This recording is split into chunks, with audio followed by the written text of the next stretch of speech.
Topeka City Council meeting will come to order. I invite you to stand as you are able. Give your attention to Councilwoman Clear for the invocation and remain standing for the Pledge of Allegiance.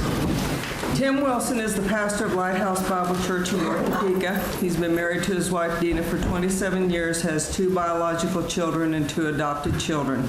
Tim is highly involved in the foster care adoptive system in the state of Kansas. He serves on the board of Kansas 127, which engages churches to get involved in foster care and adoption. He also serves on 2 boards connected with KVC, the Community Advisory Board and the Foster Parent Advisory Board. Let's pray. Father God, we thank you so much for this day you've given us today. God, you are so awesome and wonderful, and we thank you for your blessing. God, I'm very grateful to live in a city, Topeka, to be in a place where this city still honors you and believes you as God. I pray for the council tonight, and I pray for everything that's going to happen here tonight with all the decisions that need to be made and everything that's going to happen. Father, I pray that you receive all glory, honor, and praise through it all. Thank you so much for bringing us to this place. Thank that we have the opportunity to do what we do. Thank you, Lord. We love you, we praise you, and we ask all this in Jesus' name. Amen. Amen. I pledge allegiance to the flag of the United States of America and to the republic for which it stands, one nation, under God, indivisible, with liberty and justice for all.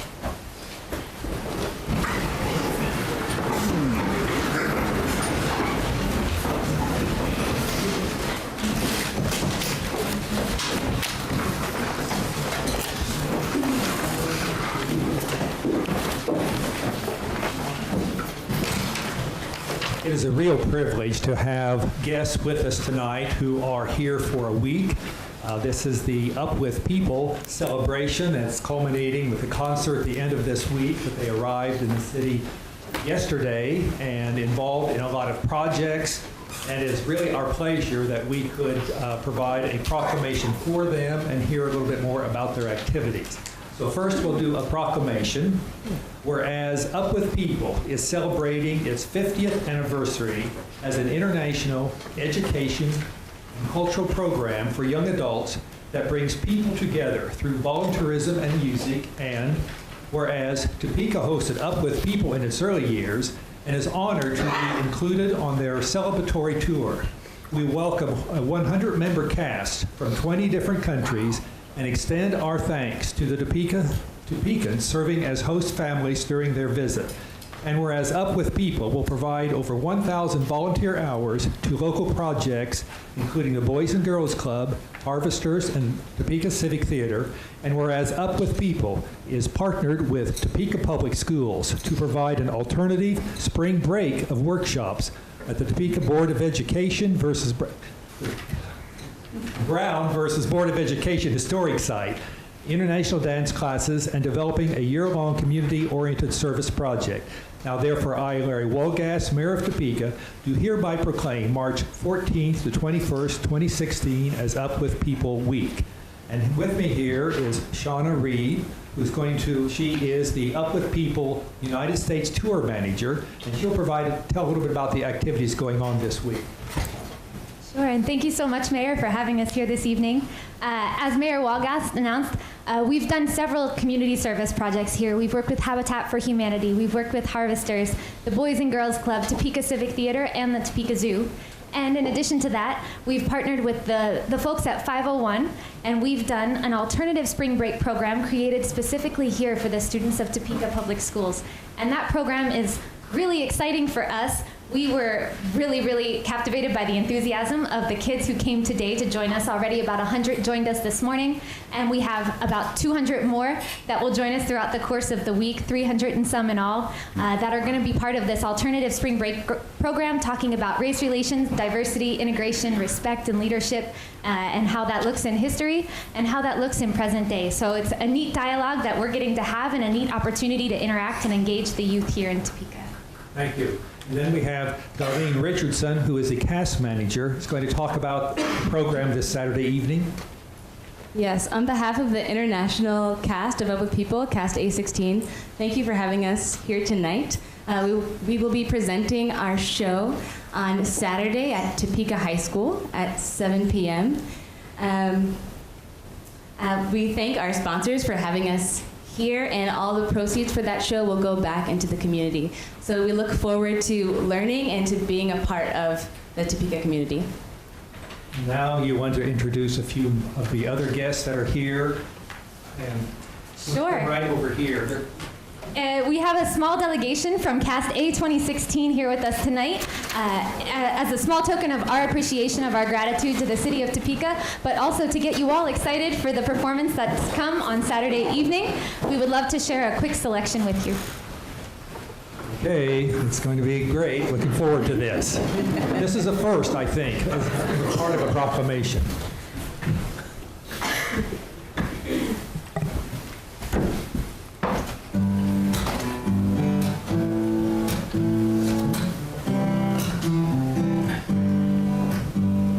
The world has come a long way, traveling on this road to freedom.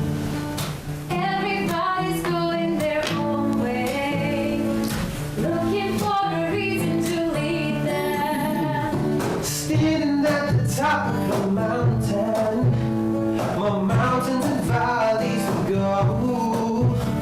The journey is far from over. Maybe the road we're on is home. With so much before us, this is our time to chase the dream. This is our moment to go for our destiny. Yeah. Journey on, journey on. You can't stay where you are for very long. Don't give up. Find the strength you need to journey on. 'Cause in the end, it's not just where we go, but how we get there. And moving on this long walk, together we will journey on.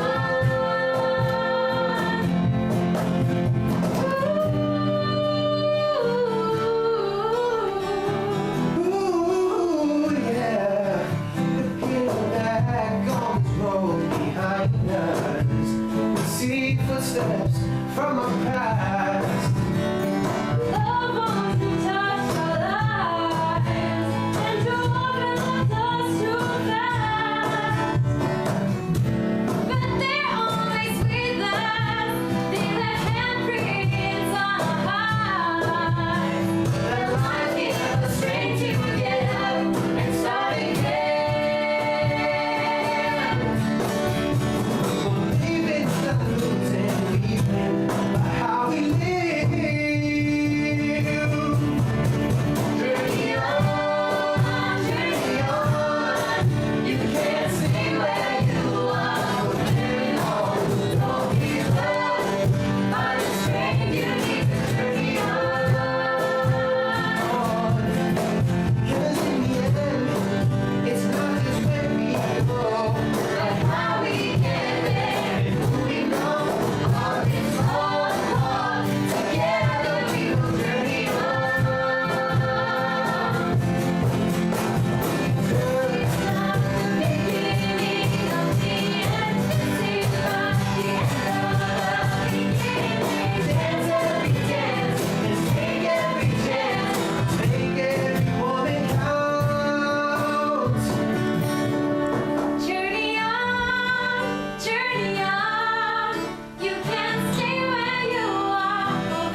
On that note, why don't we just call the meeting and go home? Second. So,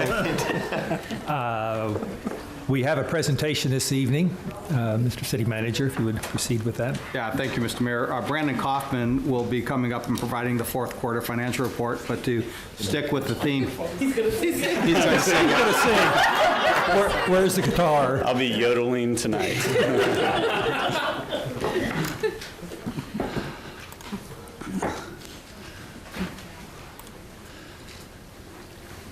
Wow, I feel unprepared now. Mayor and members of the council, tonight we have before you the preliminary fourth quarter numbers for the 2015 financial report. As I always mention, it's preliminary because nothing's final until the audit's over. Tonight, we're also bringing to you about a month ahead of last year. So we continue to work on the timing of producing the numbers and getting them out on a more quicker basis so that everybody's more aware of where we're at year end. So all funds, these are all budgeted funds for the city. So this is kind of your very, very basic financial information, everything aggregated together. So total revenues were up 1% and total expenditures were up 18%. So total revenues at $237 million, up about 1.5 million, and then total expenditures are $255 million, with up about 39 million. And I'm going to explain that here quick so that you can understand what happened there. First up, major revenues we'll look at. So these key revenues, they make up approximately 67% of all the budgeted revenues for the city. As you see, ad valorem taxes, they're up 1%. That's pretty consistent with having a flat mill levy. Sales tax was actually flat this year compared to last year, so we collected $52.5 million compared to about $52.5 last year. Even though they're flat, we're still seeing good trends when you go in and you look at the individual sectors. So from the utilities perspective, we were down 10%. From a construction perspective, we were down 18%. So those were the negatives that really drove down the sales tax in that period. However, we're still seeing strong trends. In retail was up 3% compared to the prior year. Information, which would be like cable internet services, was up 2% compared to the prior year. Food was up 2% compared to the prior year. And then also a very small category, but something I like to look at, it's arts, entertainment, and recreation was up 11% for the year. So we're still seeing strong trends there. We just had a down year in utilities, pretty much a lot due to the weather, volatility of prices. Franchise fees were down 8%. Just like I mentioned, the utilities being down, franchise fees are going to track along with the weather, along with price of gas volatility, things in the market that are way outside our control. So those are the major revenues for the city. Next is expenditures. As I mentioned earlier, these were up 18%. The categories vary, and I'll walk through each of these and try to explain these. So personnel was up 2%. I'd say that's pretty typical, along with the contractual obligations that we have and that we meet with our union contracts. Contractual payments was up significantly. That was primarily due to more street construction activity in the half-cent sales tax fund this year. That was up by 8.7 million. Commodities, you can see, was up about 200,000, or up 2%. Other payments was up significantly. That was up 23 million compared to the prior year at 42%. And I want to talk through that real quick. So during the 2016 budget process, we came to you and we talked about segregating the operating and the capital accounts for the utilities because they were kind of combined and commingled. So we wanted to make that easier to account for.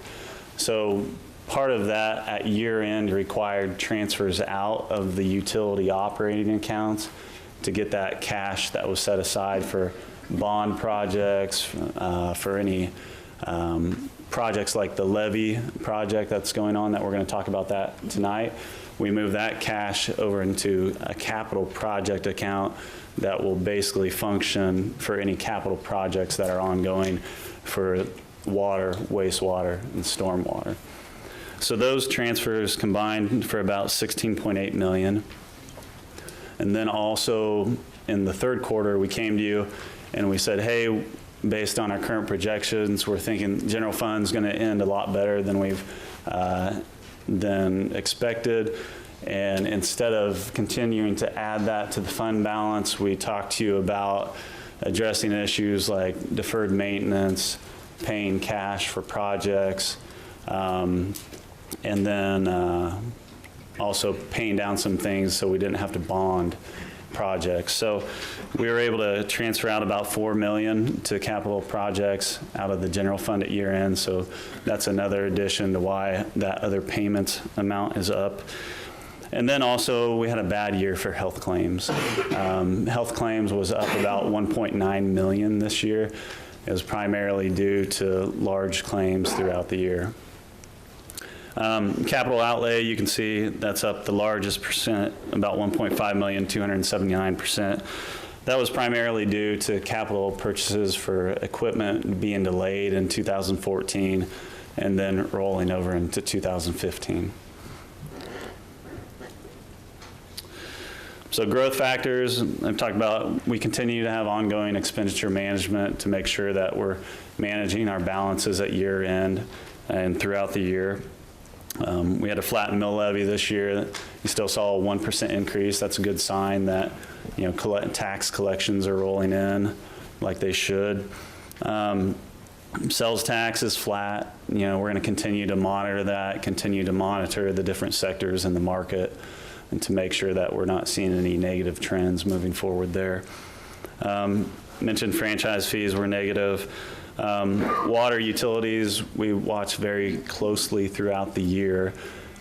Toward the end of the year, they had a little bit of a recovery, so they were running negative for most of the year, but towards year end, they picked up and actually ended up a little bit positive there.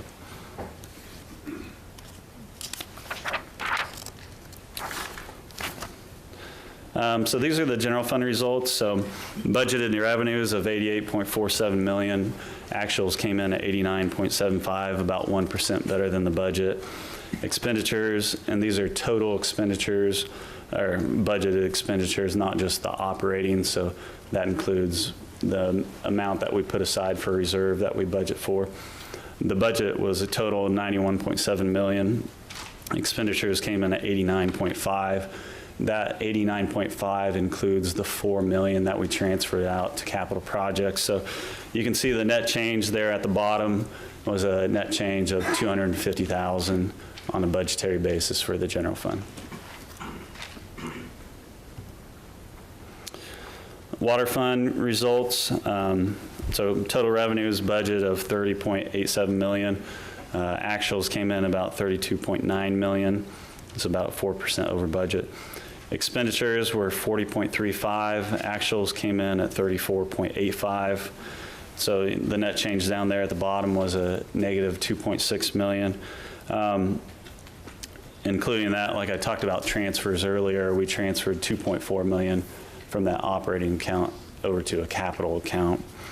In addition to that, this includes all year-end expenditure and expenses. So that includes depreciation, which is counted as an expense, but it's not on a budgetary basis. So that's not as important when looking at this fund, but when we flip to the next ones, I'll show you why.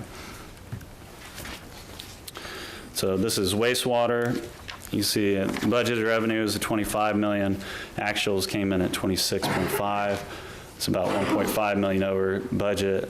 Expenditures were 28.5 million. You see actuals came in at 32.2. So for a net change of 5.7 million. That includes an expense of depreciation of 7 million. So if I back that off, we would be under budget for the wastewater fund. Same discussion with stormwater. You see budgeted revenues, 6.6 million. Actuals came in at 8 million, about 1.3 over budget for revenues. Expenditures were budgeted at 9.9 million. Actuals came in at 14.1 for a net change of 6.15.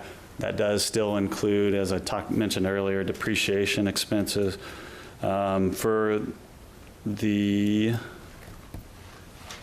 I don't have that, I'm sorry, I have an incorrect figure for the stormwater one, but I know looking at that earlier, if I back that out, the depreciation expense, it was still under budget. That does also include transferring 6.6 million out to a capital project account for the stormwater for their capital projects.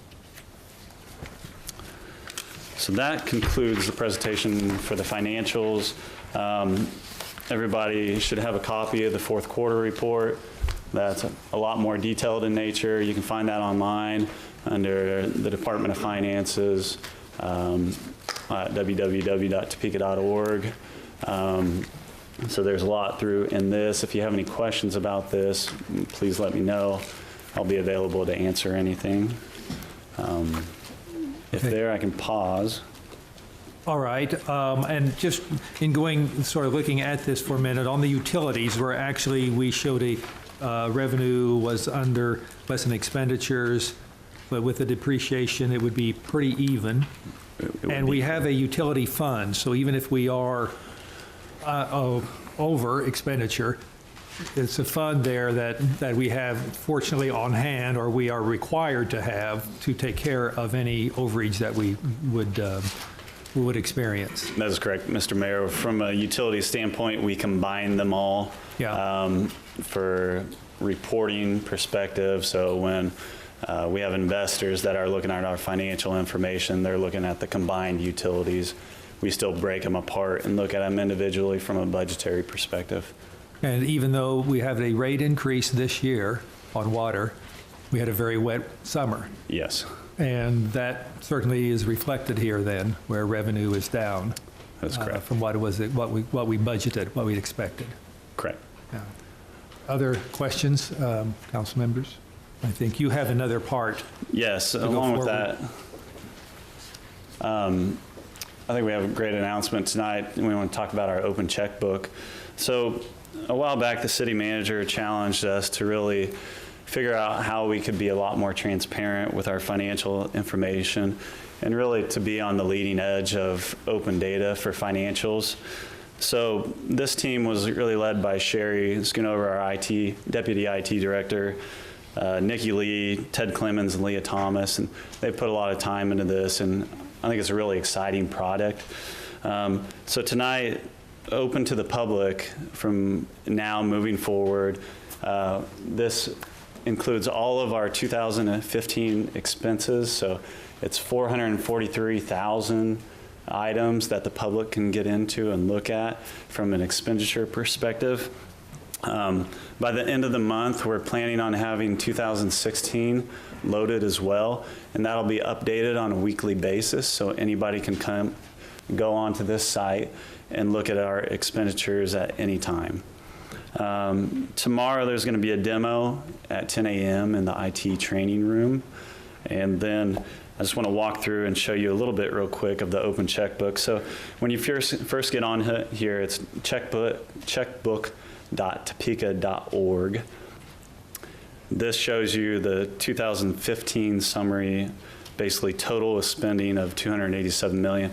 That includes all funds, grants, capital accounts. Then at the bottom it shows by department, top vendors, and then top expense categories. So I'll just show by department real quick.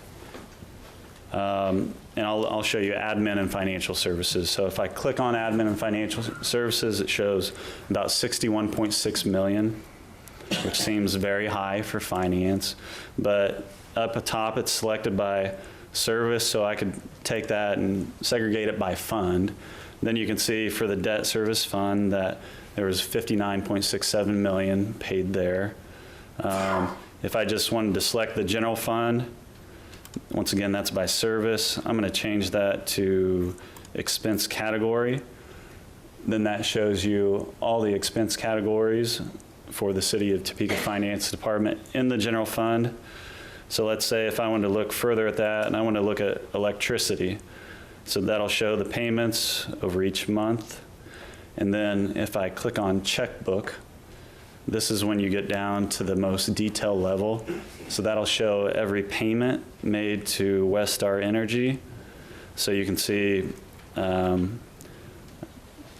it'll be payment ID, who the vendor was, the expense category, what the description of that, so you can see that's for electricity, what fund it was paid out, the date, and then also the amount off to the side.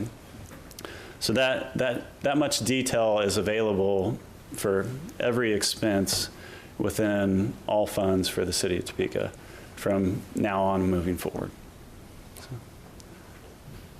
Amazing. Councilman Jensen.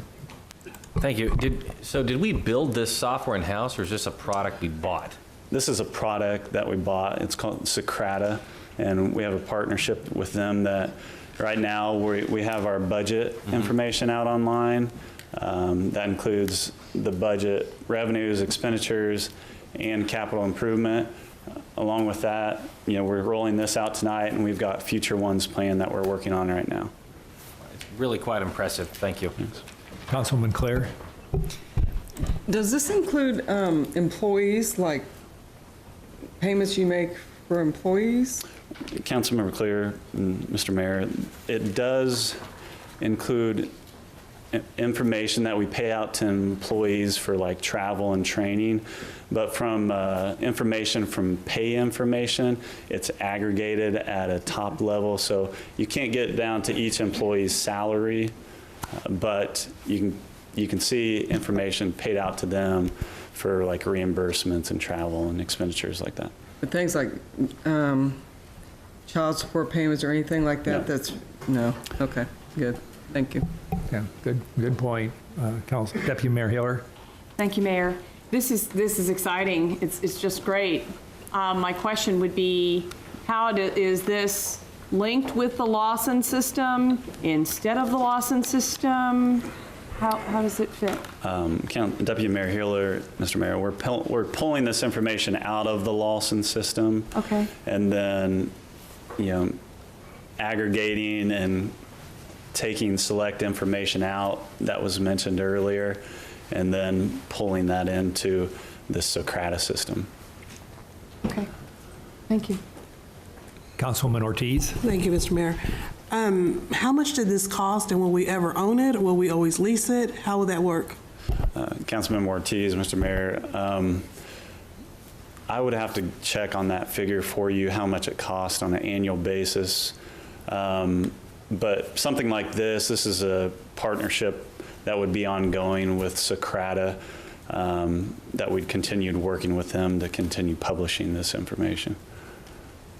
Okay, but you can get that, we can find that out. One of the nice things about this system too is that, let's say, other community throughout the United States are partnering with and doing these open data initiatives. So like if I went in here and I clicked on US Bank, every other community that uploads information and utilizes US Bank as a vendor, it'll also tie to all their information. So it's not only us that it's this complete philosophy, I guess, of open data for all cities and also tying that together. Well, I think that's awesome. I think it looks awesome, but I would like to know what it's costing us, and I'm sure the taxpayers would like to know as well what it's costing them, and especially if we never own it. So I'm just curious with that. Thank you, Mr. Mayor. Good. Yeah, we can find that out. Councilwoman De La Isla. The numbers keep us so excited. This is just absolutely amazing. For years, our community has said that they would like to have more transparency. We keep on hearing how, where are the dollars going? How are we investing in our community? And how can we become more transparent with every single thing that we do? And the truth is that your purse follows your treasure. And There is nothing else that you can do but to see where we are investing all of our dollars to know how we are running this city. And to have it publicly, being trailblazers, I know that there's not a lot of communities that are doing this yet. I think that there's a few communities at Kansas City, I think is one of the communities that is doing it. But I know for a fact that the city has been working on this last summer, if memory serves me right, to get this going. It is a huge project, and I am so extremely proud that we are able to do this for our constituents. My hat's off to Sherry and her team, and of course the finance team for, again, another excellent Grand Slam. Well said, well said. Other comments? Seeing none, thank you very much for the presentation and for all the new information. That completes the presentations. We will then proceed with the roll call. Mayor Wolgast? Here. Councilmember Hiller? Here. Councilmember Claire? Here. Councilmember Ortiz? Here. Shum? Here. De La Isla? Here. Jensen? Present. Schwartz? Here. Cohen? Here. And Harmon. And as the clerk, there are no additions or deletions to the agenda. We will have 2 executive sessions following the meeting. We'll proceed then with the consent agenda, if the clerk would read. Is minutes of the regular meeting of March 8, 2016, and there is a list of open after midnight license applications before you this evening. It is the consent agenda. What is your pleasure? Councilwoman De Lisla moves to approve. Deputy Mayor Hiller seconds. Any discussion? All those in favor vote yes. Opposed vote no. I vote yes. We have 10 yes. Then, having voted yes, consent agenda is approved as read. We proceed to the action items. First is a resolution on the pedestrian plan. A is a resolution introduced by City Manager Jim Colson approving the Topeka Pedestrian Master Plan. Mr. City Manager. Thank you, Mr. Mayor. I'm going to ask Mr. Fyander to step forward. This item was presented previously. He'll be available to answer any questions and maybe provide a basic overview. Mr. Fyander. Excuse me. Sure. This time. Good evening. Thank you, City Manager, Mr. Mayor, council members. Good evening. You did hear this in more detail last week. I won't go over that. I'll just give you a quick snapshot of where we are, what was presented, and sum this up for you. So tonight you have a resolution before you. It is in support of 2 things. One is the MTPO adoption of this plan, and then also reiterating your support for complete streets. That's really what's part of the resolution. The plan, as you heard last week, the plan recommends a series of goals, actions, and the priority projects for Topeka to become more pedestrian friendly. You also heard an extensive public process to help determine those priorities, which include a completion goal of 10 years of $21 million worth of investment in our highest demand areas. That includes, of that amount, we have about 48% of that amount would go towards new sidewalks that are not there right now. The rest of it, another 52%, would go into repairing sidewalks, as well as ADA ramp repair and new ramps, as well as crosswalks and crossings. All told, we're impacting about 42 miles of new and improved sidewalks just as part of these recommendations, but you can also add another 19 miles that will be done when we reconstruct our arterials over the next 10 plus years through the CIP. So that's about 61 miles there. So in summation, what's really neat about this is I believe this plan sets a foundation for future decision making. It's a priority system, and so it's fluid and can move, the pace of implementation can move as fast or as slow as funding is available. And it gives us something we never had before, and I think that's pretty neat. We can go places we've never been, but we know the work isn't done. So this is our start. I ask for your support and a resolution or approval of resolution tonight. So thank you. Are there questions for Mr. Fyander? Councilman Shum? Move to approve. All right. We're going to hold that because we have 2 people who signed to speak on this. Thank you, Mr. Fyander. Larry Hinton.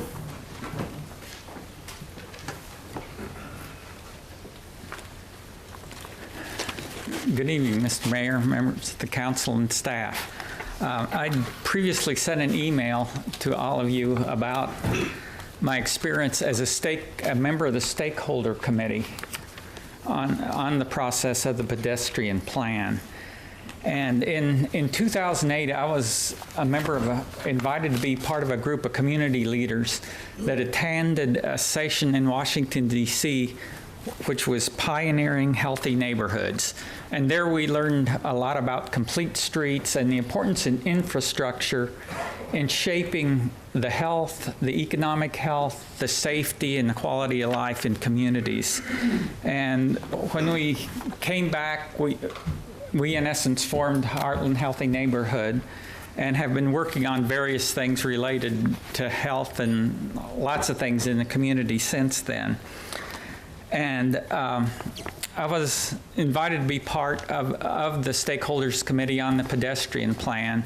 And first, I'd like to say that the process that was gone through by Bill and the staff and the consultants in developing this plan was really exemplary. There was a good cohesive group. The stakeholders came from all parts of the community, and as you've probably heard from Bill earlier, the amount of community input meetings was expanded as the need and the interest built. And all the meetings I went to, the plan really was shaped by the input from the citizens and from the people from neighborhood organizations and from other people in the community. The plan itself, I think it's a very, very good plan. As Bill said, it sets a framework.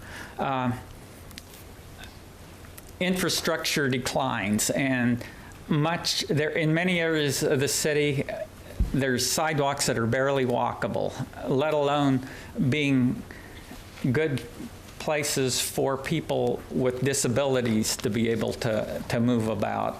And it's just very important for the overall health of the community, economically, health-wise, safety, to have a good infrastructure. So I think this is a good plan to go forward to really be successful and enhance the lives of people in Topeka. So any questions? Are there questions for Mr. Hinton? Seeing none, thank you. Thank you for your presentation. Next to speak is Susan Duffy.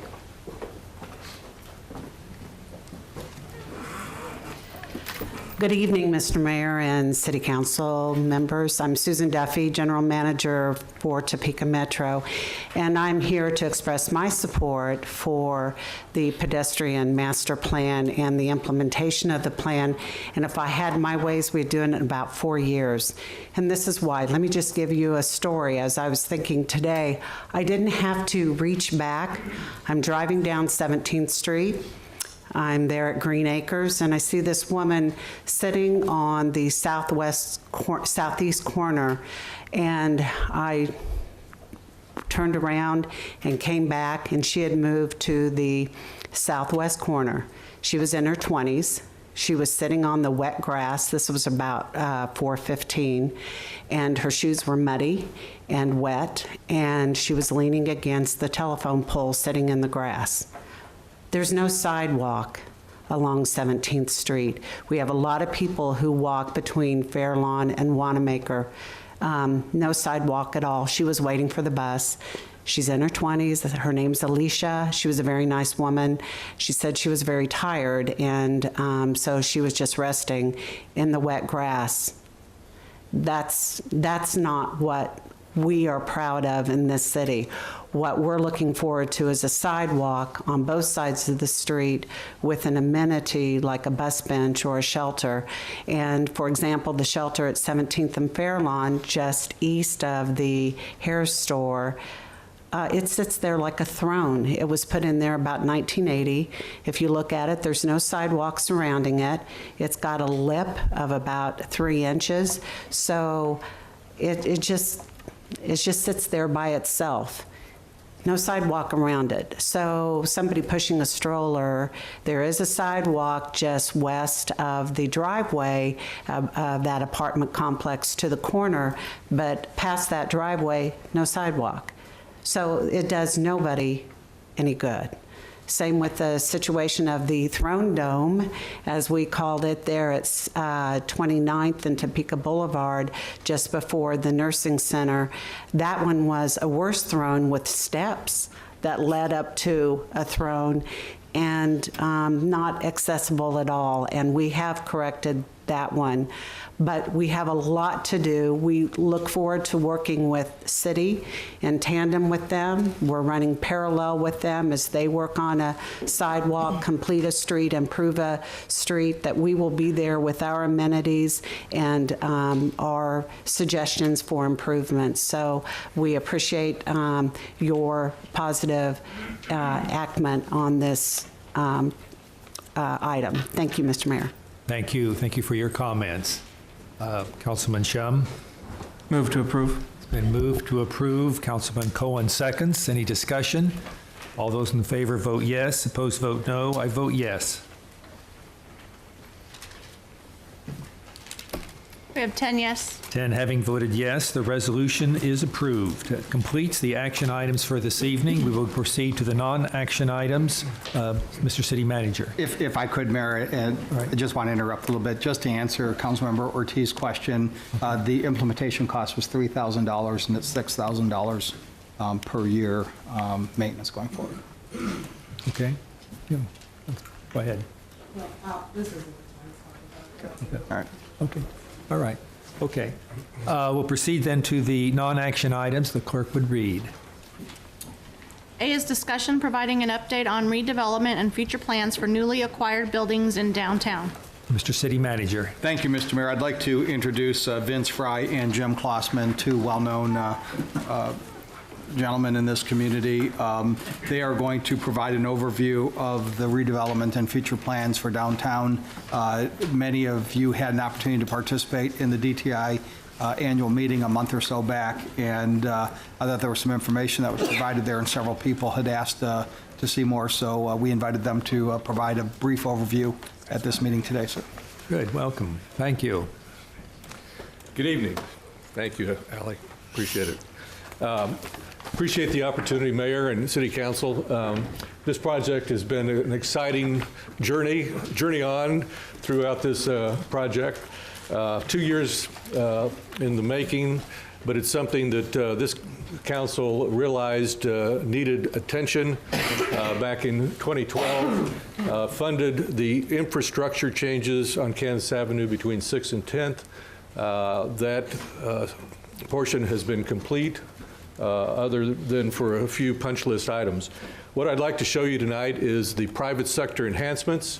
I will tell you and everybody watching and in the audience that what I'm showing you are all items that have been paid for by the private sector. We've raised $3.3 million to do this, and all these enhancements will be complete at the end of June, I am told by our contractor.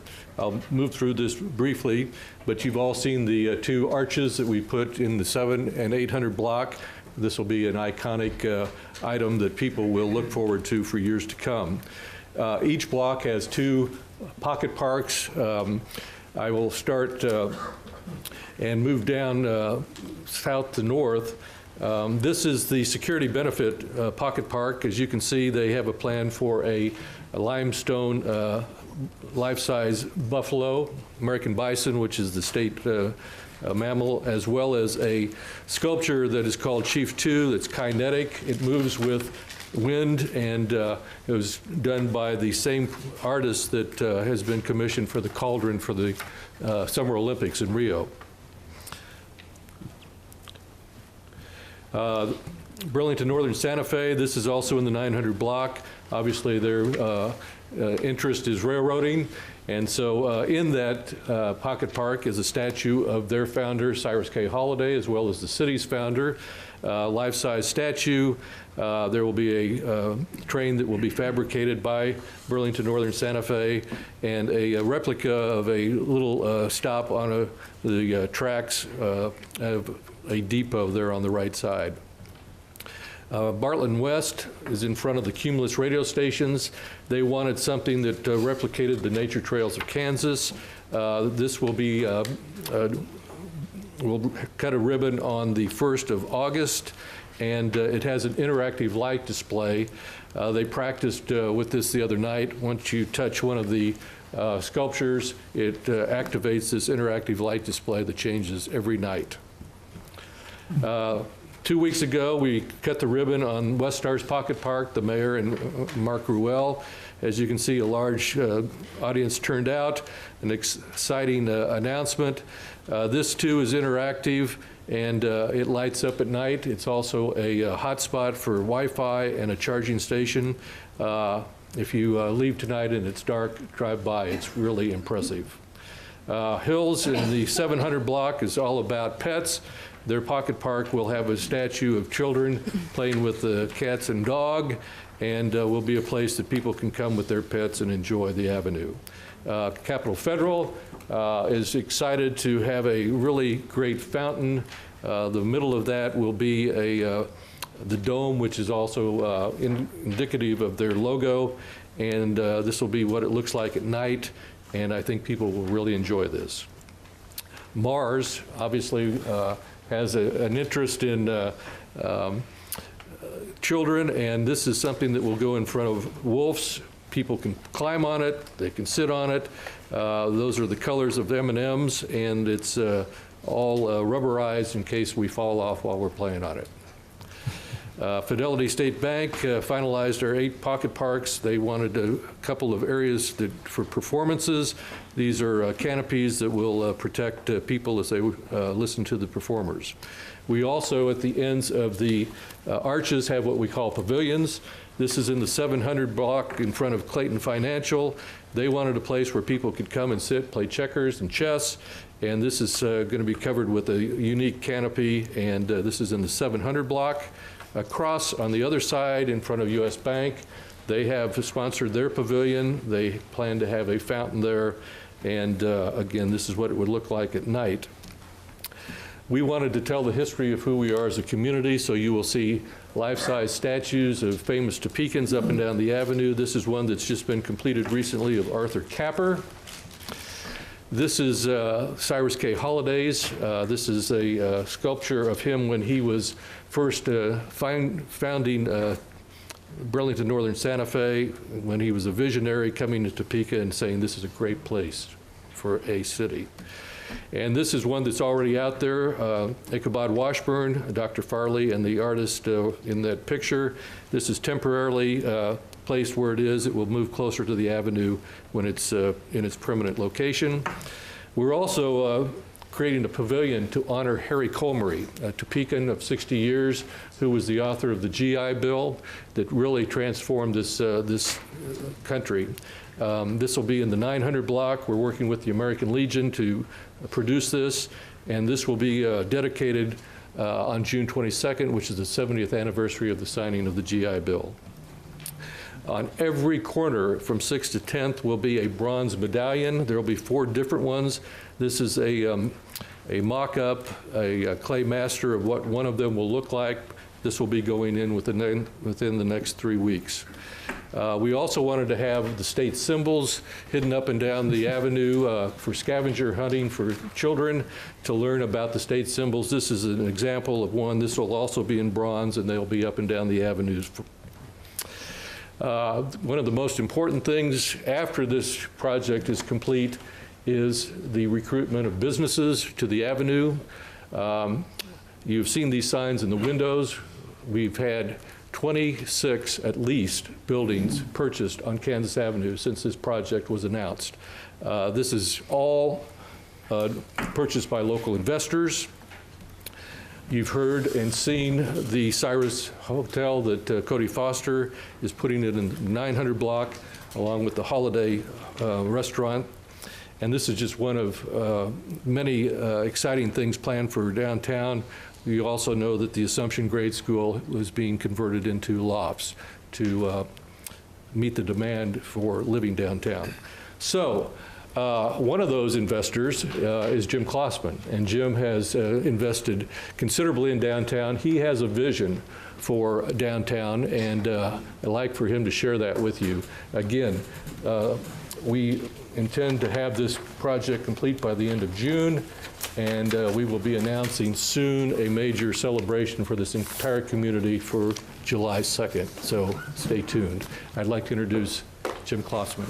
And just to clarify, like you said, the pocket parks will be coming on this spring. This is now March, the end of March, several April, of these May. will be started in the next week, and all of the pocket parks, everything I showed you should be done by the end of June. Okay, we'll hold you to it. Look forward to it. All It's right. exciting.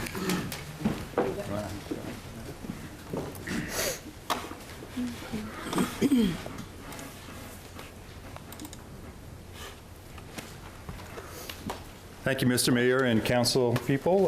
Just before I get started, I did want to say that the Up With People brought back some memories. I was part of the Up With People cast in Jefferson County, and that was probably about 50 years ago when they first started. We did not sound as good as they did tonight, so it was very good to see them. In fact, Vicki Buning, who used to work for the mayor, was part of the national cast of Up With People, and she was from Valley Falls, as I was myself. So it's great to have them in town, and if you have the chance, go see them Saturday night. Well, as Vince said, our company is Midwest Health. We've been involved in Topeka for about 39 years right now, coming on 40 years. I grew up in Valley Falls, Kansas, and in Valley Falls, Kansas, their main street is not as nice as downtown Topeka. And so most of the time, we found ourselves coming to downtown Topeka and spending our weekends and any time we could in downtown Topeka.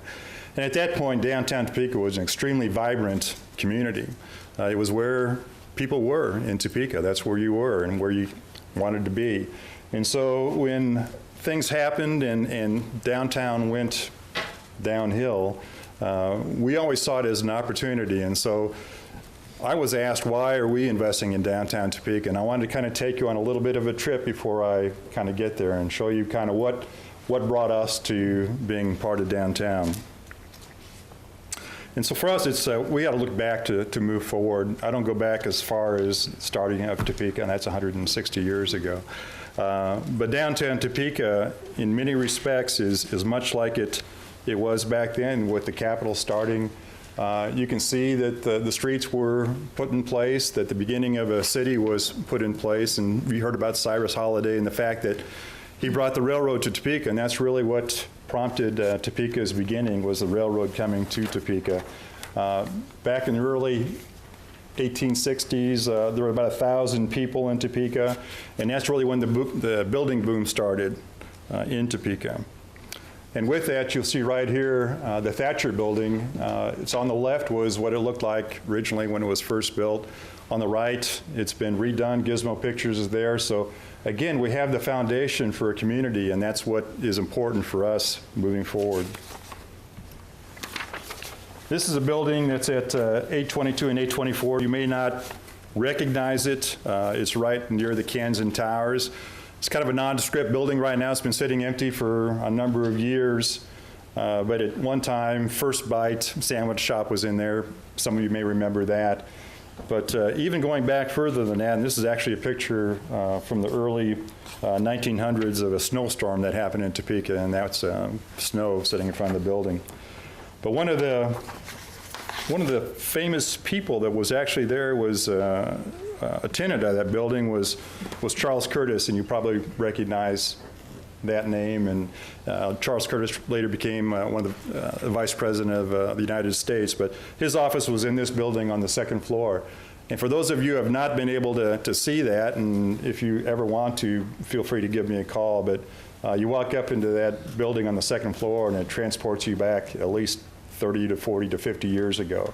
It's a phenomenal space, needs some work, and we will be redoing that building in the near future. On the first floor was a bank on one side and the Senate cafeteria, as well as First Bite later. Again, that's what the building, if you drive by right now, it still looks similar to that, but we'll bring it back to what it originally looked like in the near future, which we have done already in downtown Topeka. Several years ago, our company bought the Dibble building. It was not called the Dibble building at that point. It was the Copy Center. Everybody knew it as the Copy Center. And we bought that building knowing that the character was there, and the building was run down. There was not much there. But the Dibble Grocery Company was probably the first grocery store in downtown Topeka. And at that point, they were delivering by horse and cart. This is a picture of the Dibble grocery store back when it first opened in the early 1900s. It was a state-of-the-art grocery store at that time, about 7,000 square feet on each floor, first floor and second floor. Again, this is another picture of the interior of the grocery store. And this is what the building looked like when we purchased it, probably about 2004, I think we purchased this building. Again, a very nondescript building at that point, was run down inside, not much to it. Copy Center had part of the building in the back of it, but the upstairs had been vacant for a number of years. But we took it upon ourselves to purchase that building and redo it. When we got into the building, we found a lot of history there. The tin ceilings that you find right here, this is after we did our remodel of that building. But those tin ceilings were the actual tin ceilings that were in that building from when it was originally built. We brought the lighting is different, but it was similar to what was found at that period. We took the sheetrock off the walls, brought the stone walls back to the original.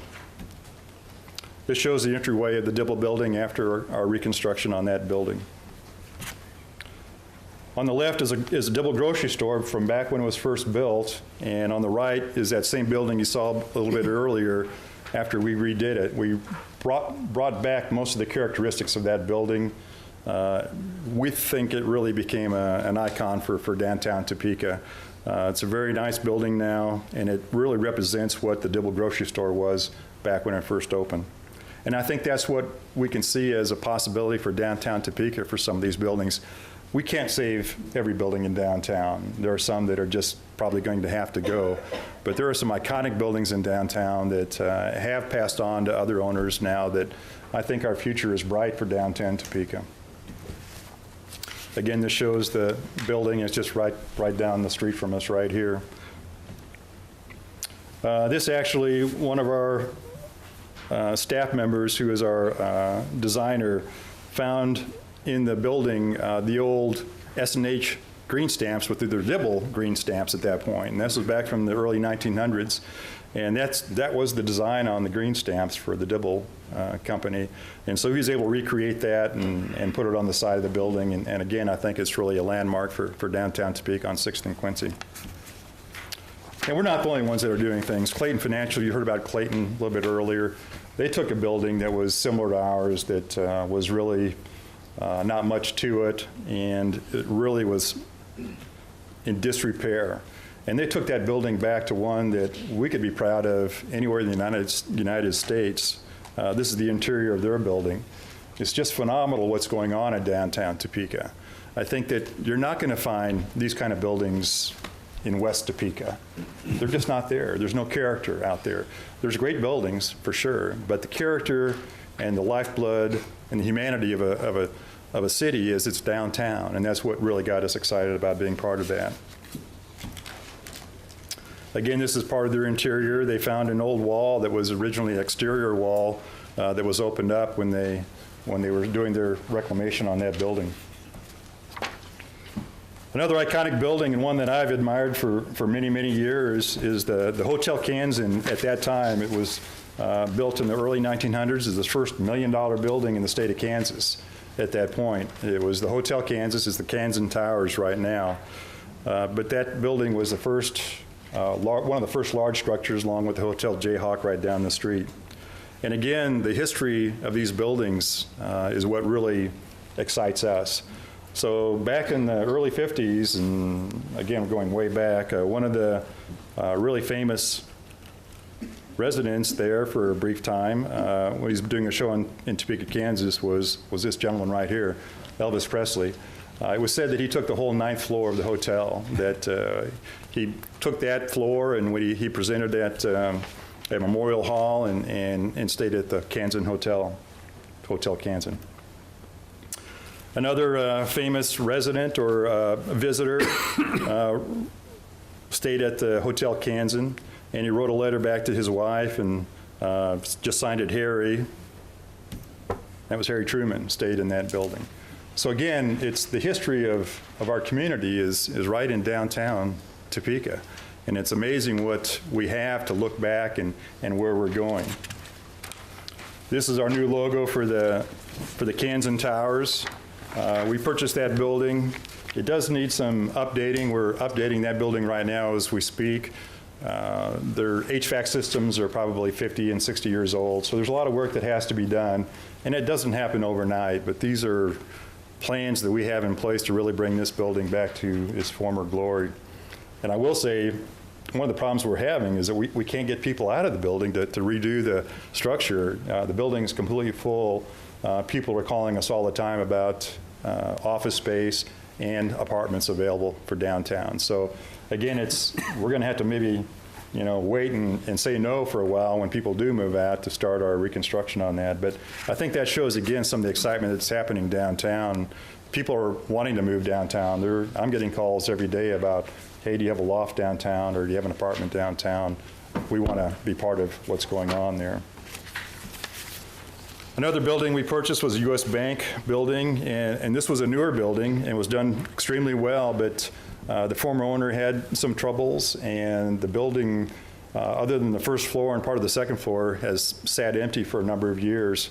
And we purchased this building, and I will tell you that we have a major user taking 2 floors, have signed a lease on 2 floors of this building, so it just leaves 2 floors left in this building. So again, a building that sat for a number of years being predominantly empty is starting to come back into life.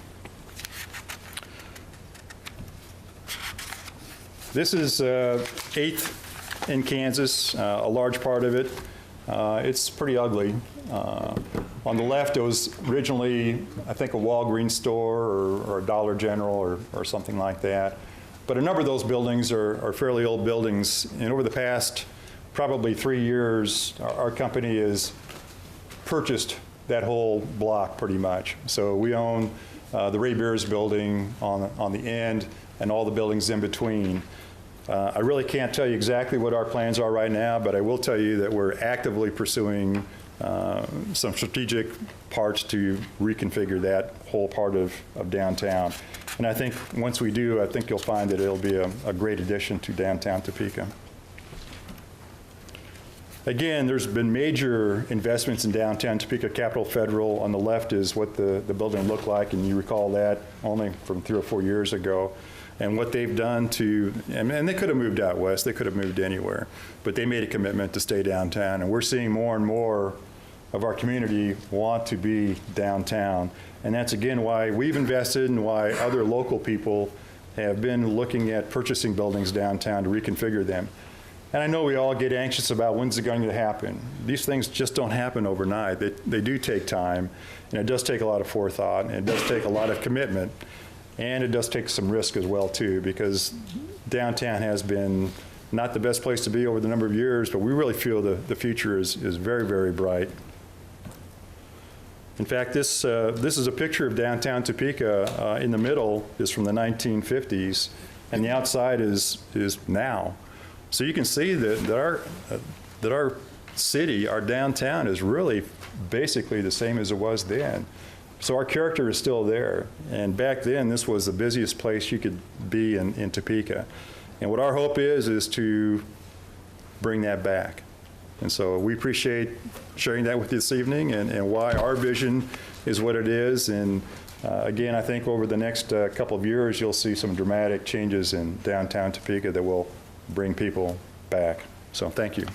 Well, thank you. This is an outstanding presentation, and thank you for your vision and your commitment to downtown and to the city of Topeka and your investment. And it is greatly appreciated, and we look forward to each of these steps as we love as you Topeka. go I'm forward. not sure why people are so critical, but it's a great place to live. We appreciate that. Thank you. Thank you. Thank you very much. Councilwoman Clear? Can I ask Vince a question? Vince, we'll have a little Q&A here if you have a couple more minutes. Are there going to be plaques on the statue that explain? You bet, absolutely. Everyone will have a little history of who each one of them is. That sounds like an educator's question. Yes. Councilwoman Schwartz. Well, you can tell District 7 supports downtown because both of these guys live in my district. So I just think you're doing a fabulous job, and I know someday I'm going to get people from the district to say they go downtown all the time rather than they haven't been downtown for a while. So thank you so much for everything that you're doing. Councilwoman Ortiz. Thank you, Mr. Mayor.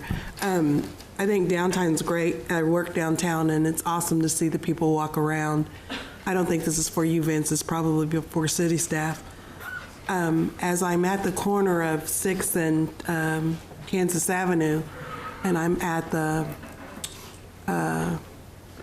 northwest corner, and I'm going straight, headed down Kansas Avenue, I see people cut people off all the time because they're not used to the one lane, from going to 2-lane to 1 lane.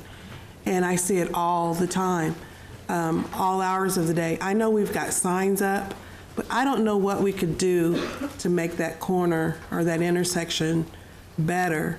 I see that there's signs on the ground. I don't know if we can do more of that. I don't know if we can put a sign up at the top where the light is, but every morning, all hours of the day, I see people cutting each other off because they're just used to going straight, and then when they get there, they have nowhere to go. But I think downtown's looking great, and that's just one of the things that I see, and I just wanted to bring that up, how we can better challenge that so that people are feeling good about it. They cut off the bus, they cut off emergency vehicles, and just so it's a safe. Good point. Thank you, Mr. Mayor. Deputy Mayor Hiller. Thank you, Mayor.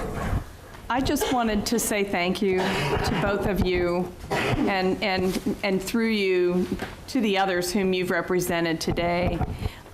We are so lucky.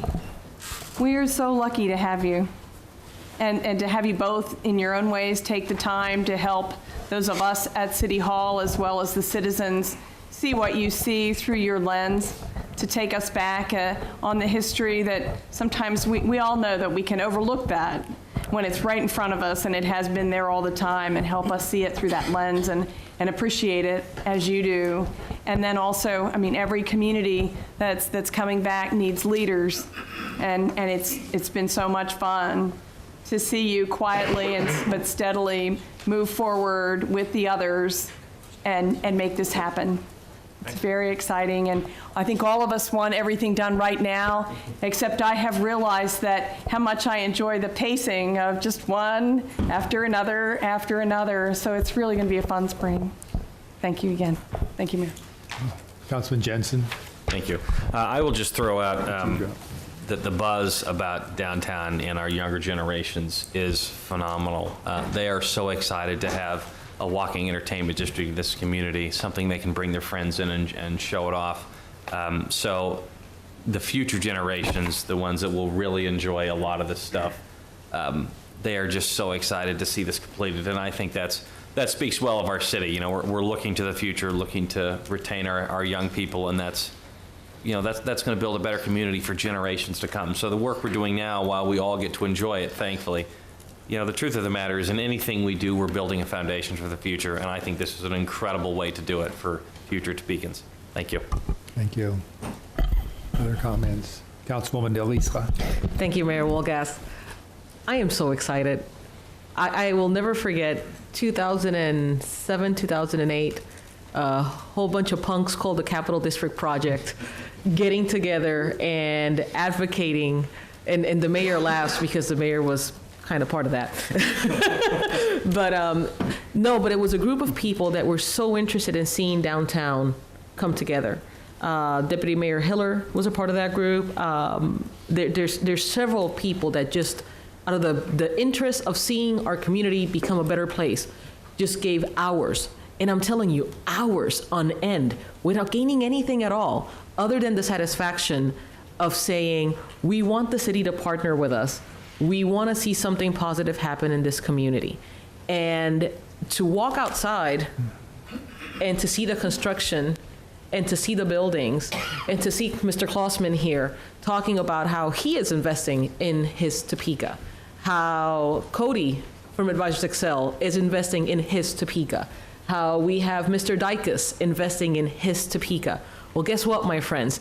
You have time to invest in your Topeka, and you do that by supporting all of the people that are doing the amazing things that they're doing in our community. So invest in your Topeka, get excited, because Topeka is a phenomenal place. And I just do not grow weary of being in constant wonder of what is happening downtown. Vince, what you're doing is spectacular. What the community is doing is spectacular. What the city has done is spectacular. This is the proof of what public-private partnership can accomplish when done correctly. It is amazing. So thank you to our private partners. Thank you for the city staff that has worked diligently so that we could have communication with the vendors, communication with our partners. Thank you for the body for believing in this project, because there was a point in time in which nobody believed that this was going to take off. Nobody. And here we are today. Here we are. And I look forward to the day that everybody comes back, and after we have something bustling, you guys come and ask for more money so that we can keep on expanding these projects. Okay, other comments? Seeing none, thank you for the discussion, for the presentation. We go to item B. Now we go into the business stuff that's not quite as interesting. Item B, if the clerk would read. B is discussion regarding updating the standard traffic ordinances and the Uniform Public Offense Code from the current 2013 versions to the 2015 version prepared by the League of Kansas Municipalities. Mr. City Manager. Thank you, Mr. Mayor. I'm going to have Chuck Kitt, the Chief of Prosecution, come forward and outline this. What this is on an annual basis, we bring items that need to be made consistent with state law. Mr. Kitt will walk through these items. This is a discussion item. And I think, Mr. Kitt, this is your first time before the council. It is. Welcome. Thank you. Council members. Again, say your title again so that we all know. Put a name with the face and the title. Yes, Mr. Mayor. My name is Charles Kitt, Chuck Kitt. I was hired as the Chief of Prosecution in October this last fall, so I've been with the city for about 6 months now. Okay, good. Thank you. As you're all aware, the city adopts many uniform codes. In this case, I'm here to talk about the Standard Traffic Ordinance and the Uniform Public Offense Code. These are both uniform codes that the League of Kansas Municipalities has drafted. These codes, for the most part, mirror state legislation. We have the same offenses on our ordinances that we have at the state level. In this case, I'm recommending the adoption of the 2015 versions of both of these ordinances.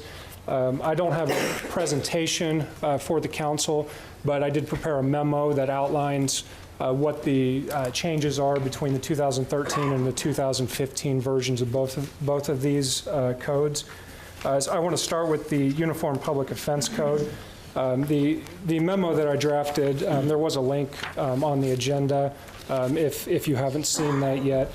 I've really divided down this into 3 different categories. The first category would be updated mens rea. Now, in high school, college, law school, one of the first things they hammer into your mind is mens rea. That's criminal intent. Every crime, you have to define what the criminal intent is.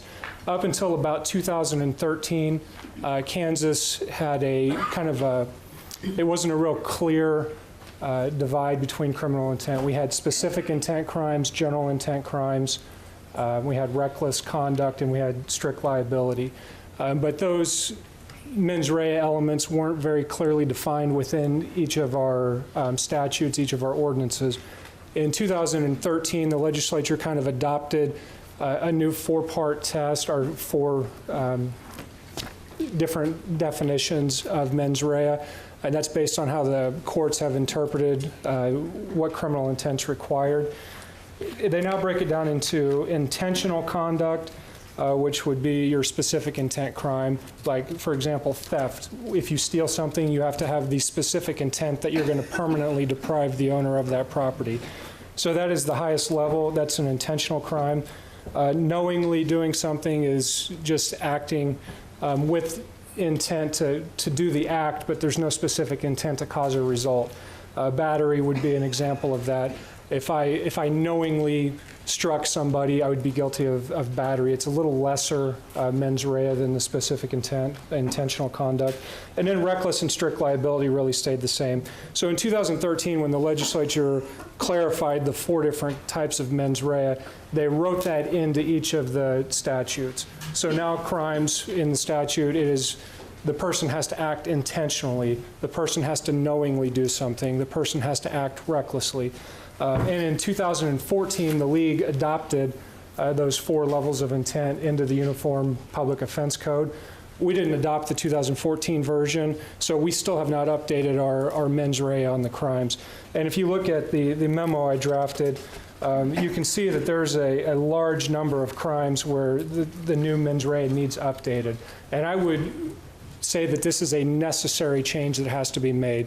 Even if there were no other changes to the UPOC, this is something that we need because it puts a person on notice of what they're being accused of. It more clearly defines what level of intent is required to commit a crime.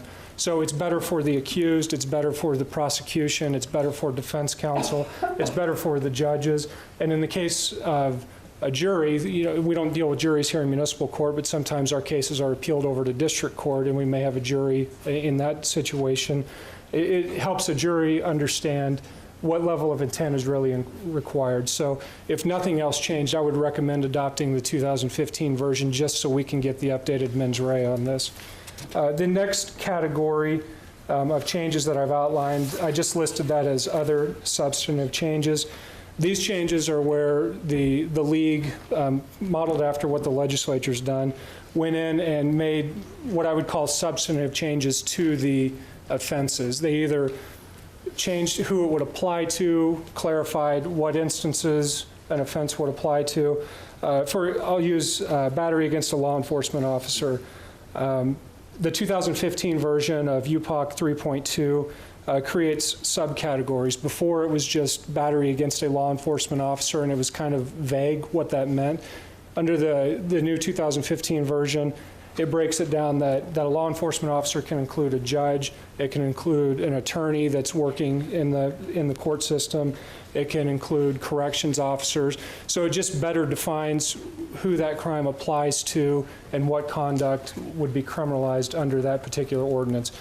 So there are some different examples, and I did a real brief summary for each of the categories of change that I would call substantive, that, again, it either changes who it applies to or how it would apply. In the last category of changes that I outlined in the memo would be minor changes, and if these were the only changes that were made in the 2015 version, I probably wouldn't be in front of you. These are just where ordinances have just kind of been reworded a little bit, but it doesn't really change how it would be applied or what is criminalized by the ordinance. But they do clarify, they are helpful, they're all good changes, but they're just kind of minor in that they're not going to really substantively change anything. So as you can see from my memo, there are several changes that have come about between 2014 and now the 2015 versions, and our code just needs to be updated. So that's why I'm recommending the change to the 2015 version. I can move on to the STO, or I can take questions specific. Why don't you move? Or are there questions at this point? Yes, Deputy Mayor. Just got two short ones. Sure. Thank you. I'm just following your notes, which I thought were great, by the way. I really appreciate this level of explanation, but I am confused as to what traffic control signal preemption devices have to do with mens rea. Oh, and that's on the STO, I believe. I'm sorry. I thought I was following you. Yeah, that would be 13.1 on the 2015 STO. See, I think I'm actually, sorry. yeah, we have an ordinance. It makes more sense. I had them backwards, but you were talking about mens rea, and both of them, so I thought I was in the right one. Right. I'll wait. Thank you. Okay, you want to go to the UPO? The STO? Yes. Now, the STO, my memo on this is kind of broken down into the same categories, and there is only one change to the mens rea that I noted, and Deputy Mayor Hiller, I believe that's what you were just talking about. And I'm just going to flip open to 13.1 so I can address your question specifically. And basically what this adds a knowing element. It now defines this offense that you have to knowingly do it, meaning it's what we used to call a general intent crime. Specifically, the ordinance says it shall be unlawful for any person to knowingly possess a traffic control signal preemption device. And under the old ordinance that didn't have that knowingly element to it, so you were left kind of to guess, is this a specific intent crime, is this a general intent crime? And so they just added the word knowingly so that it's very clear what level of mens rea applies to that offense. And that was the change that I noted in my memo, just that they added that mens rea element. Does that answer your question? What is a traffic control signal preemption device? I've never seen one, but I believe it is something that you can use to manipulate traffic signals from red light to green light. I don't know that they're widely used or that this is something that would necessarily be needed here in Topeka, but it's part of the uniform code, and that was a change made, so I just wanted to highlight for the council. Okay. Moving on with the other parts of the STO, there were some what I called other substantive changes to the code. Again, these are things where there were requirements added to specific ordinances. The first one I listed is STO 23, an accident involving death or personal injuries. There was a specific requirement added to that offense in the 2015 version. Now a person has to not only stop and fulfill the other duties, rendering aid, that sort of thing, but you now have to, if feasible, move your vehicle out of the roadway unless there's been a fatality or something that would require like a crime scene to be set up. So that's just an example of a substantive change that was made. And again, I went through in this memo and outlined each instance where there was a substantive change that would either change what has been made criminal or who it would apply to. That's what's listed under the substantive changes. And then again, there were a few minor changes just where wording was switched around, but it doesn't really impact the enforcement or implication of the code. So that's really what we have for the STO 2015 version. I am recommending that the council adopt that. Again, not only is there the mens rea update for the one offense, but there are some substantive changes that add clarity to exactly what is criminal, that aids everybody that's involved in the process. So I would recommend that change be made. And just, again, the background for this, where the league attorneys developed this code, and it's recommended to all cities, so that all cities, if they adopt this, no matter what city in Kansas, you have the same type of definition of the various offenses. That is correct. And if the council chooses to adopt, obviously we can make whatever changes we want for our city as long as we're not in direct conflict with state law. And the memo does outline a couple of instances where that's been done in the past, and I'm recommending we continue to do that. For example, on the Uniform Public Offense Code, there's an ordinance in the UPOC 2015 that prohibits the use of a bow and arrow inside the city limits. Traditionally, Topeka has adopted an exception that allows a bow and arrow to be used in the city limits if it's on your private land and you have a permit for hunting and it's used for hunting purposes. That's traditionally been adopted. I see no reason not to continue adopting that exception or modification. And there's a couple other minor changes that Topeka has generally adopted that are outlined in the memos. Are there questions for Mr. Kidd? Discussion. Councilman Jensen. Thank you. One thing that's always concerned me about, both city and state codes is their complexity for the average citizen. I'm inclined to go along with your recommendations for all these, but how is the average public supposed to understand what they can and cannot do in this world? I mean, a lot of this is just, it's very confusing to begin with unless you have a law degree, and we don't even publish this stuff very well, frankly. The current versions, the 2013 version we have in place, those are on the city's website. Mm-hmm. On the legal website, you can click on the link to go to the STO 2013 or the UPOC 2013. And you can see not only the adopting ordinance by the city with any changes that were made, but you can see the language of the Uniform Code in that way. Now, obviously, we could do more to make the public aware of it, but one of the good things about updating the latest version of this code is it does bring it into compliance, or at least more consistent with state law. So the average person does know, or at least there's a better likelihood that they know what exactly is being prohibited by the ordinance, because we don't have the changes between, we don't have the old code 2013 being enforced at the city level and the new statutes being enforced at the county level. So it just brings it more consistent, and that does help the public. It helps, prosecutors, defense attorneys, judges, jurors. So that's great. I'm inclined to support this. I'd like to see it in a more prominent place on our website and easily searchable, and translate it into common English. Mens rea is not common English. Thank you. Appreciate your work on this, really. Okay, other questions? Deputy Mayor Hiller? Now that I'm in the right place, my second question had been, there are a couple references here to autocycles.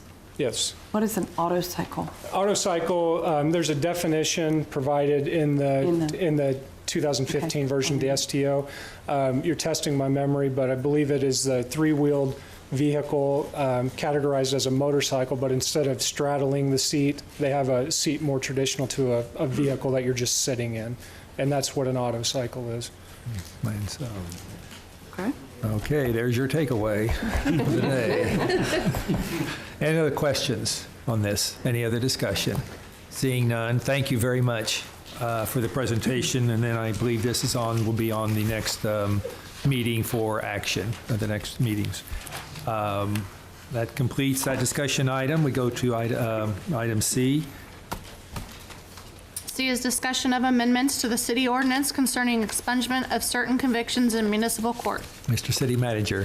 Thank you, Mr. Mayor. I'd ask Mr. Kitt to continue. Hello again. This is his second presentation. Okay, welcome.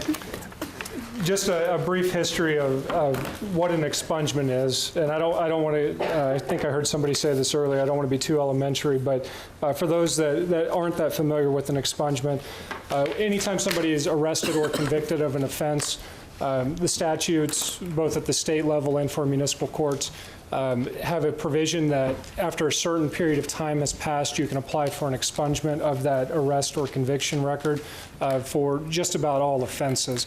The practical effect of an expungement is that when you apply for a job, certain jobs, I should say, or certain other civil rights, or like if you're applying for an apartment complex, they may want to do a background check on you or have you answer questions like, have you ever been convicted of a crime, arrested for a crime? If you have an offense expunged, you can honestly answer that question, no. Even if you have been convicted but had that expunged, you can answer no to that, and it helps people get jobs or get housing or other civil rights.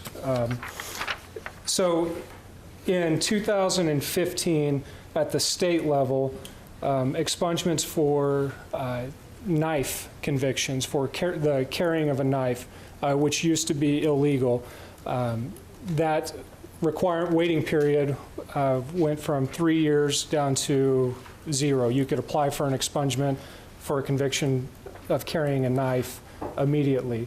They did that because they decriminalized the carrying of knives. So the thought process is, if it's no longer criminal, why should you not be allowed to immediately get an expungement? So that's one of the changes that was made at the state level. And the city ordinance just was not brought up to speed with that. We did not make any amendments to our expungement. Under our charter ordinance, we opted out of the code of conduct for municipal courts, and we basically have our own code of procedure, code of conduct for the municipal courts, and we didn't update our version. So even though, if you look at Chapter 12 of the state statutes, it says municipal convictions can be expunged immediately if you were convicted of carrying a knife. Our ordinance wasn't updated. So people convicted in Topeka Municipal Court of the criminal carrying of a knife still have to wait 3 years, even though state law doesn't require that. The second major change in the expungement statute was for a DUI first conviction. or somebody that got a diversion for a first offense of driving under the influence. The state law used to be 10 years. It was amended very briefly to 7 years, and then in July of 2015, they dropped it down to 5 years for expungement on a DUI first, whether it's a conviction or a diversion. Again, since we home ruled out of Chapter 12, our code of procedure is written in the ordinance, and it still requires 10 years for a DUI first. There was a lot of debate on the expungement law when it went through the legislature, a lot of pros and cons. I'm bringing it before the council because I think the council needs to make a decision on whether we're going to follow state law or whether we want to stay with the 10-year requirement on an expungement. Again, the practical effect of an expungement is for employment or housing, that sort of thing. For penalties stay the same, and we still look at, even if somebody has a DUI first expunged from their record, if they then get a subsequent DUI, we can still use that expunged conviction to enhance the penalties for their second offense. So it doesn't affect the prosecution or the sentencing for DUI offenders. It really only has to do with employment. And the reason that the prosecution division of the city attorney's office is recommending that we update this is just to be consistent with state law, because somebody convicted of a DUI first in Topeka has to wait 10 years. Somebody convicted in Lawrence or other cities around the state can get it expunged in 5 years, or somebody convicted at the state level in district court can get it expunged in 5 years. So this is just to be consistent. Are there any questions, discussion? Councilman Cohen? So somebody that's on the 10-year plan, and if we change it to 5 years, if they reach that 5-year threshold, they're now eligible? Yes, and that's actually what brought this all to my attention, the need for this. We had a gentleman who applied for expungement based on the legislative changes, thinking that that applied across the board, and it had only been 6 years since since he completed his sentence for his DUI first. And I had to tell him, we haven't adopted that. Our ordinance still says 10 years. And that's why I thought it was a good idea to bring this in front of the council so that a decision could be made. Are there other questions, comments, discussion? Seeing none, thank you very much for the presentation. This also will be then before the council for action in April. Go to next discussion item 4. D is discussion regarding the Topeka levee project to provide an overview and understanding of the project prior to the March 31st groundbreaking ceremony. Mr. City Manager. Thank you, Mr. Mayor. I'll turn this over to Mr. Gerber. Mr. Mayor, City Council, thank you. As the clerk read, the intent of tonight's presentation on the levee project, which will be a repeat for some of you, or generally a repeat, but some of you also haven't seen it, so we thought it might be helpful in anticipation of our March 31st groundbreaking ceremony for the governing body to have an overview of what our levee is, what it does, and why exactly we're planning to spend between $29 and $30 million on this CIP project this year. So before I get started, I want to introduce Kelly Ryan. He's our new levee engineer. He has been with the city for a month, maybe. February 1st. Okay. Welcome. Thank you. Kelly is one of our project managers. Additionally, Michelle Neiswinder is in the back there somewhere. She is our wastewater engineer and really got this project going for us. So as soon as we get the project slides pulled up, we'll get started. We will continue with our musical theme tonight. We started with Up With People. We heard about the king himself staying in downtown Topeka. And now we're going to talk about, the title of this is from the best song from the best album that Led Zeppelin put out, When the Levee Breaks. But we're tongue-in-cheek calling it When the Levee Doesn't Break. So we want to continue. And what year was that album? Theme tonight. It was in the early 70s. Thank you. And so he sings too? Okay, no singing though. So we need some levity here. Okay. So just by way of background, Topeka's levee was a federally built project, but it is now locally owned, maintained, and operated. The levee itself, the recommended design protects property from about a 300-year event. As we know from previous stormwater presentations, a 300-year event is essentially, it has a 1 in 300 chance of happening every year.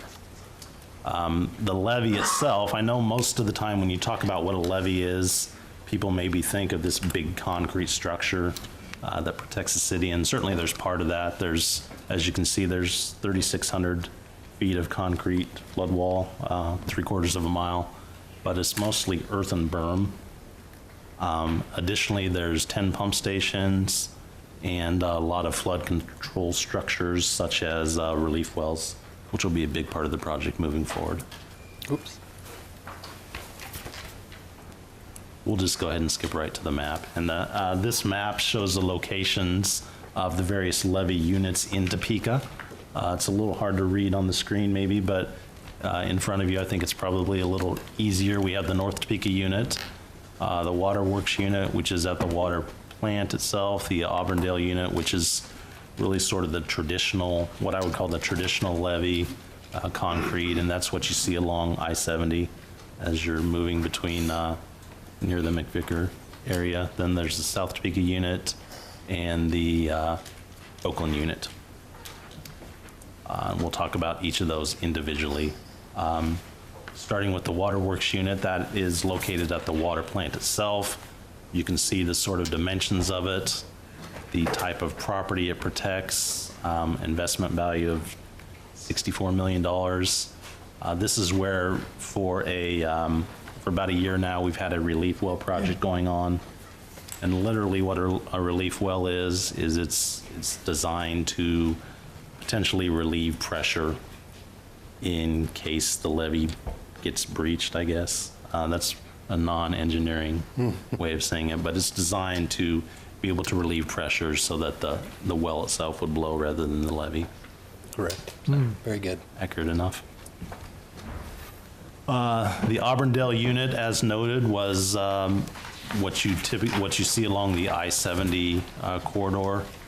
It protects older neighborhood, hot wind in that area, and protects the property value of $119 million.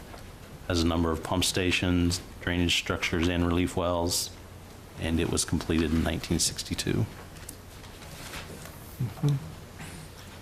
South Topeka has the almost 1.5 miles of earth levee and then some concrete flood wall associated with it. Again, not to read too much, but it has a number of pump stations, relief wells, and drainage structures. Protects a property value of almost $500 million. And the original construction was completed in 1939 and then modified in 1973. The Oakland unit, which is the unit where the groundbreaking will take place and where the initial construction will start on the project here in early April. That includes about 10 miles of levee along the Kansas River and the Shunga Creek. Protects obviously a large part of downtown and North Topeka. About a little over $500 million in investment, and again includes a number of drainage structures, relief wells, pump stations, et cetera, to provide that level of protection, and was completed in 1969. And finally, the North Topeka unit. That includes 9 miles of levee on the left bank of the Kansas River.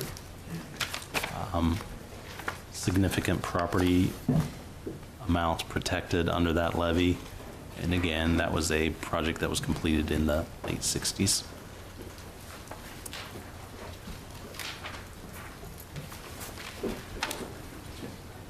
We talk a lot about the levee that protects along the Kansas River, but we also have a levee that is along Soldier Creek, and that also helps protect a good part of North Topeka.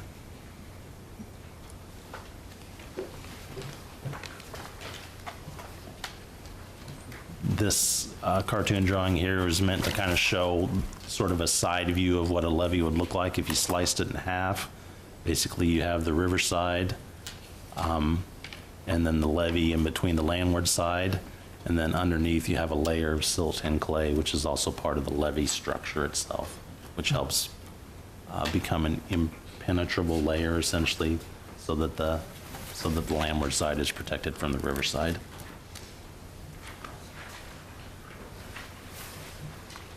Late last summer, early fall, when we talked about this project a little more extensively, the council adopted a resolution which approved a project partnership agreement with the Corps of Engineers. And a summary of that agreement is essentially that it's a PPA, a project partnership agreement. It was a total estimated cost at that time of about $29.5 million.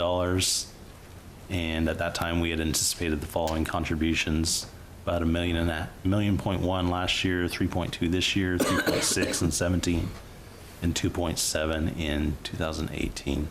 And as we've talked about before, that's primarily funded through, in fact, exclusively funded through utility operating funds that have been saved through the Stormwater Fund. We just had, as just kind of an aside, the first contract was let for the Oakland piece of the project. That was done last September, and the work will start here in early April, right after the groundbreaking ceremony, and that contract itself was for $844,000. And then after that, it's anticipated that that work will take place maybe through mid-July, late July of this year, and then we'll bid the North Topeka project. Correct. Yeah. So with that in mind, that's a really quick run through of what the levee project is, what it entails. I'm glad to try to answer questions. The really expert is standing here at the mic, and so he could also answer questions as needed. And a question I get a lot, and people think we're rebuilding levees, like we're going to tear them out, rebuild them, and of course, this size of project, you aren't rebuilding, you aren't tearing out, rebuilding levees.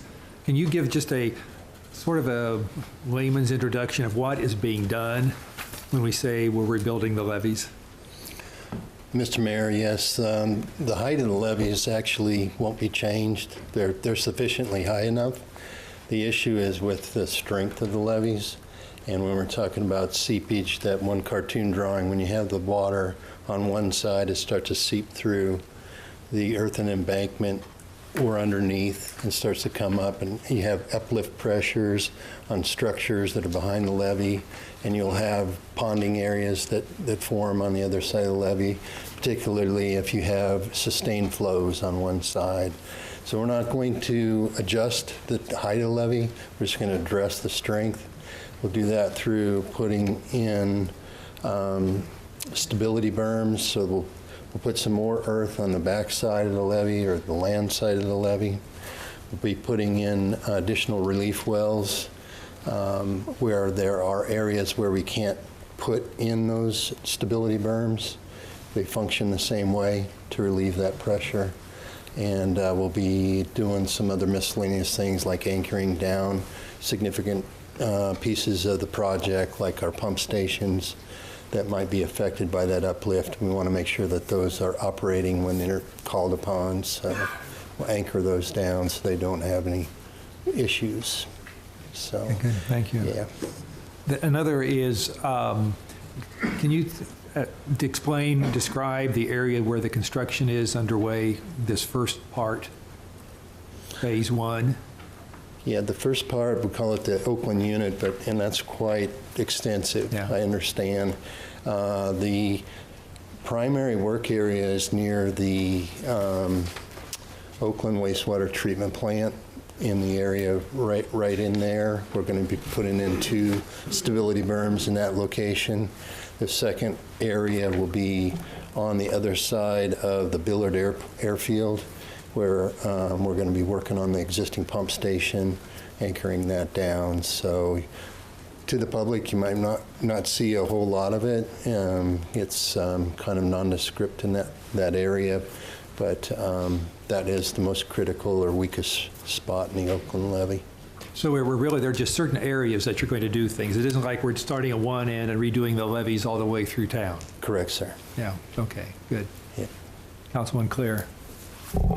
Doug, I don't know if this is for you. It says there's a strong return on investment, overall benefit cost ratio of 13-to-1. How does that work? Mr. Mayor, Councilwoman Clear, the return on investment is calculated essentially by understanding the amount of property protected by the levy and the costs that the project will endure by when it comes to fruition. So if you think about a $30 million project and then billions of dollars in assets, that's how you get that number. When this is done, will it change what is in a floodplain, flood area from FEMA? It doesn't make that doesn't have an effect? Mr. Mayor, we're going through, on a parallel project, a levy certification process to make sure that we are in compliance with the requirements of FEMA that would allow the city to continue to not have to pay flood insurance for those areas that are protected by levees. The work that we're doing now will help. Okay, good, thank you. Councilman Jensen. Thank you. Two quick questions. What is a stop log and what is a sandbag closure structure? Another chance for a takeaway. So a stop log, basically there's breaks in the levee or the flood walls that allow either railways to go through. It's just something that you don't need except once in 100 years. So they have those gaps and they put something called stop logs in them. So they'll have slots in walls, and stop logs will slide down in there once that river starts to come up that high. So those have to be manually deployed then? Yes, sir. Okay. And similarly, sandbag is the same. It just wasn't able to have those guides, and so stop logs weren't effective, so there are sandbag closures as well. Interesting. Okay, very good. We're learning tonight. Other questions, comments, Deputy Mayor Hiller? Thank you, Mayor. Could you go back to the map that shows all of the different units?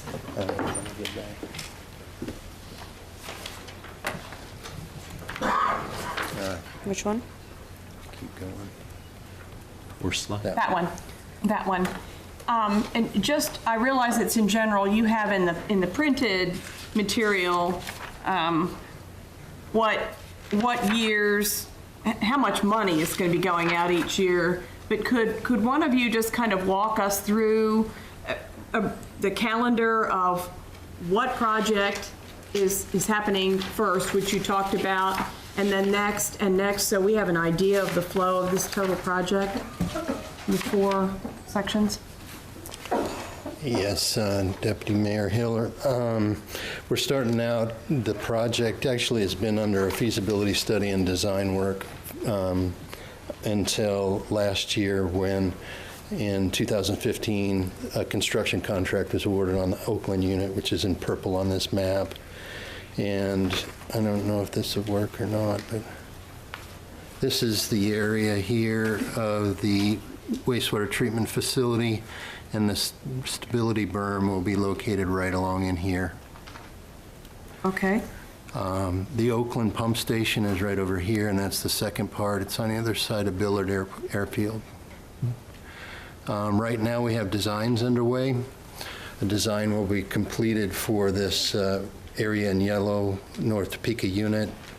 Essentially what's going to occur in what's under design is a series of relief wells that will extend basically from Topeka Boulevard on to the west, out pretty close to where this is the North Topeka wastewater treatment plant right there.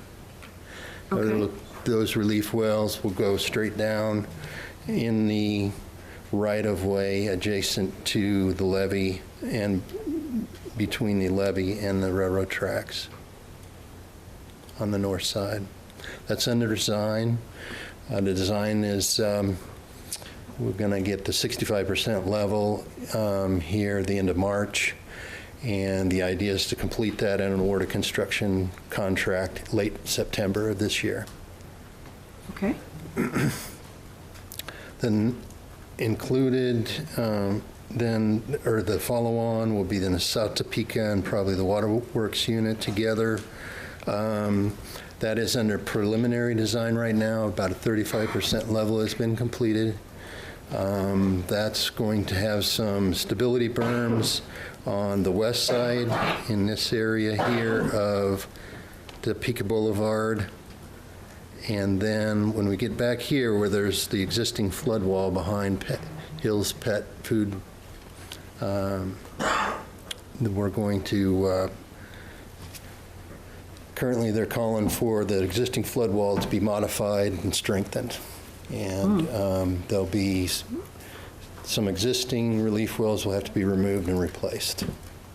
But that's just preliminary at this time, and we're going to get the chance to review that over the next year and a half, that proposed work.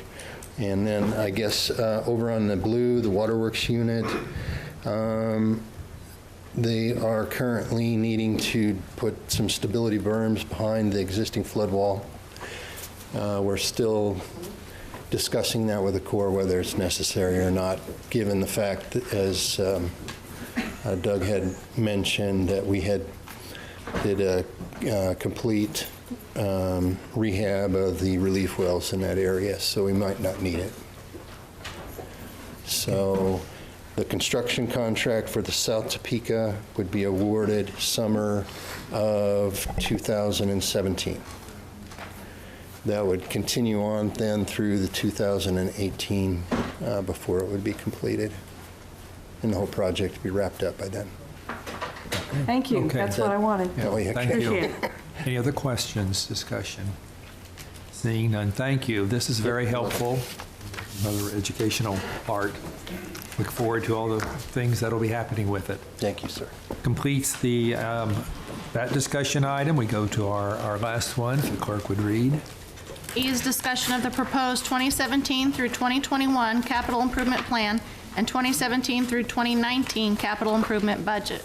Mr. City Manager. Thank you, Mr. Mayor.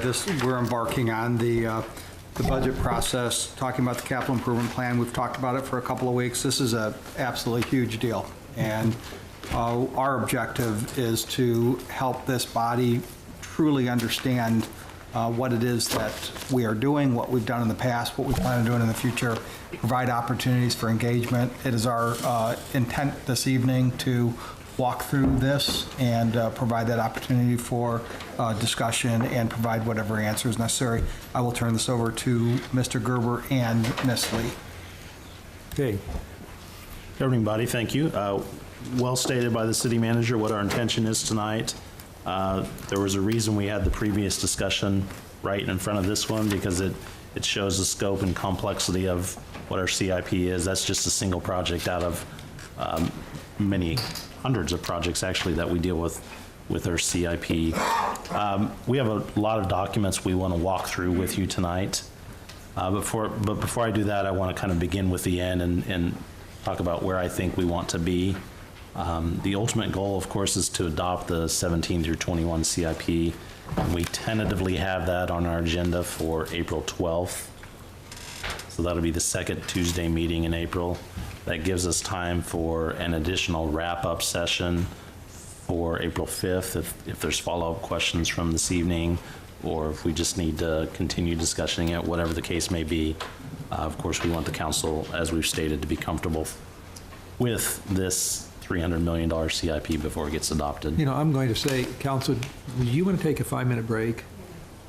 I think it might be good to do just to refresh for a bit before we start into this, you know, sort of, not that it isn't exciting and we look forward to it, but maybe just to be refreshed a little bit will be helpful to get our thinking together. So why don't we have we'll take a 5-minute break if we can get back in time.